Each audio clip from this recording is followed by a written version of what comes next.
قدرمن کتونکو دا میسیساګا ده او میسیساګا کې قدرمن کتونکو دا وخت د شپې 9 بجو 9 بجې دي خو دلته تاسو ګوره چې قدرمن کتونکو رڼا چې کومه ده د خپل ځای کې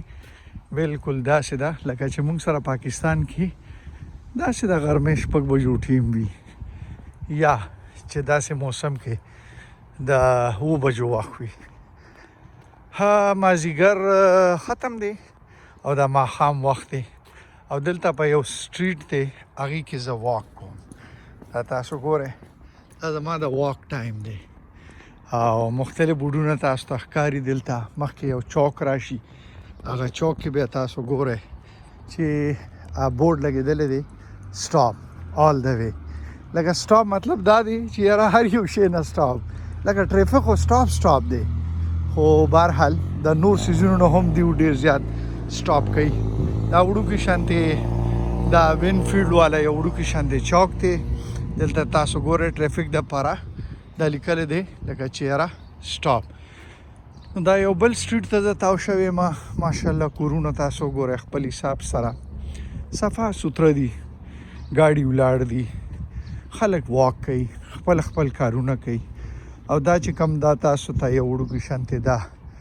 دا ښکاري دا قدرمن کتونکو د دیو دا هغه پوسټ باکس دی چې کم کې د دیو ډاک راځي خطونه راځي نو دا کورونه دي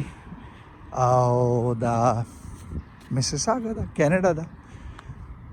څنګه چې پاکستان کې مختلف برانډز والا ګاډي دي لکه ټیوټا هونډا دین علاوه بیا هونډای یا نور څه داسې ډېر قسمونه دي نو دلته هم قدرمن کتونکو داسې ګاډي شته دي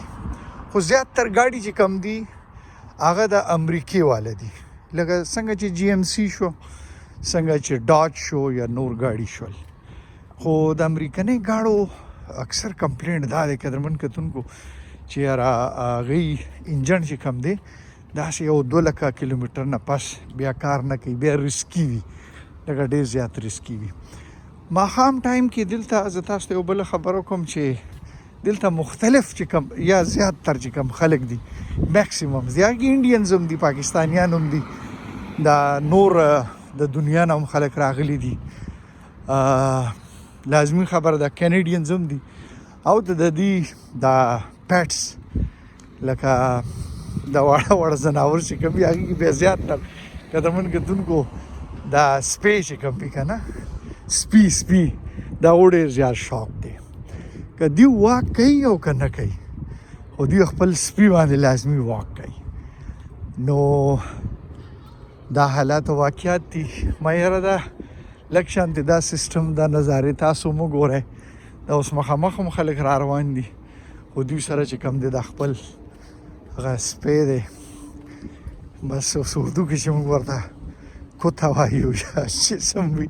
خو دلته خلک دا ځناورو سره ډېر زیات مینه کوي ډېر زیات خیال ساتي لکه پیشوګان ساتي داسې دا واړه چې کوم پیټس دي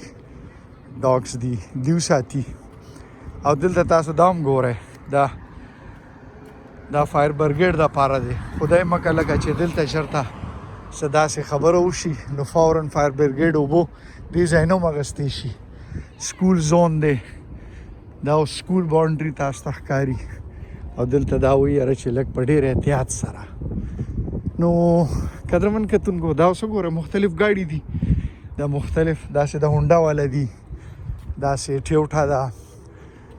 کیمري پکې ډېر زیات خو برانډس دلته چې کوم دی قدرمن کتونکو ما لکه یو شی محسوس کړی دی هغه دا دی چې دلته هم هونډا او ټیوټا په ټاپ باندې دي میکسیمم ګاډي چې تاسو ګورئ څنګه اوس دا اوس وګورئ دا هم تاسو ته لیکسس ښکاري لیکسس نه بعد دی خو سیویک دی هونډا سیویک دی بیا مخامخ دا کیمري ده نو مطلب زیاتتر هونډا او ټیوټا دا ګاډي ډېر زیات مشهور دي دا باکسز چې تاسو ګورئ که نه جي دا د انټرنیټ راجر یو کمپنی ده څنګه چې موږ سره مختلف دي دلته بیا دا راجر ډېر زیات مشهور دی نو هغه قدرمن کتونکو دلته نت او ټلیفون دا سیزونه سپلای کوي مخامخ یو ابۍ ده د ټیکسي نه راکوزیږي دلته دا لکه دې ته تاسو دا ویلی شئ چې دلته دا ټیکسیانې داسې وي چې د هغې د پاسه دا لیکل وي. دلته هم تاسو ګورئ مخامخ هم تاسو ته سیویک ښکاري. دې خوا چې تاسو ګورئ نو یو جی ایم سی والا ټرک دی دا هم ولاړ دی. هونډای هم پکې شته نور هم پکې شته دي خو زیاتتر چې کوم دی دا ګاډي دي. بس دا وړوکی شانتې دا ویلاګ وم یاره تاسو ته وښیم دې کې خیر دی چې زه پخپله راشم او را نشم خو دا کم سے کم دا وړوکی شانتې دا سیل تاسو وکړئ. اجازت راکوئ مخامخ هم یو پپي سره ده فیملی را روانه ده. اوکې بای بای.